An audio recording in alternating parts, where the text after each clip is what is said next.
And to discuss President Biden's messaging before the midterms, we bring in CBS News senior White House correspondent Weijia Jiang, who joins us now. Hey, Weijia. So Biden was also in Pennsylvania recently, which gives you a sense of just how critical that state is to Democrats' hopes at keeping the Senate.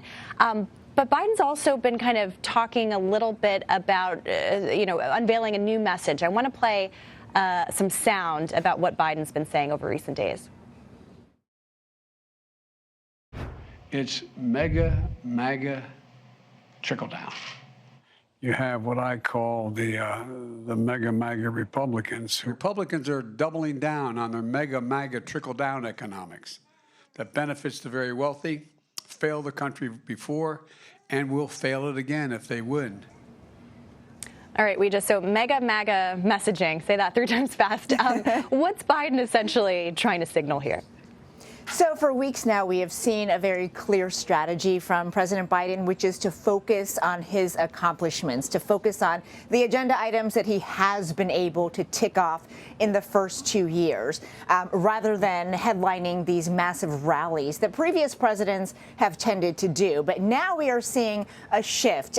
We are seeing sharper rhetoric. We are seeing him present a choice to voters. He has said many times in the past few days that, if you do choose Republicans, ask yourselves what their plan is compared to mine when it comes to the economy. And that's why we keep hearing this phrase, mega-MAGA trickle.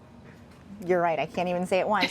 Mega-MAGA trickle down. I think, this is an example of some self-awareness, too, because the GOP has gone so strongly on the president, on his economic plans, on inflation, on whether or not people are better off financially than 2 years ago. And so the White House is saying, okay, or President Biden, I should say, is saying, okay, that may be true, but look at the alternative. Look at the other plans that are out there from Republicans, and is that what you really want as an alternative? So I think, with so little time between now and Election Day, we can expect this sort of, punchier language to ramp up as he focuses more on drawing a contrast between him and Republicans, between Democrats and Republicans, rather than just focusing on his agenda.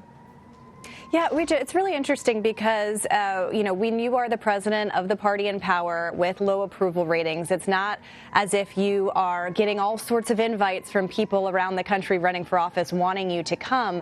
But it is interesting to see former President Obama being deployed and launched on the trail. I believe we have a map of all the places that he is going over the next week or so ahead of the midterms. He seems to be someone that candidates want to appear with him and not so much Biden at this point. Do we have a sense of, first, where Biden might be deployed, where he wants to go, where he may go, and also, how a former president and Obama could be an asset, apparently, according to this schedule, to Democrats?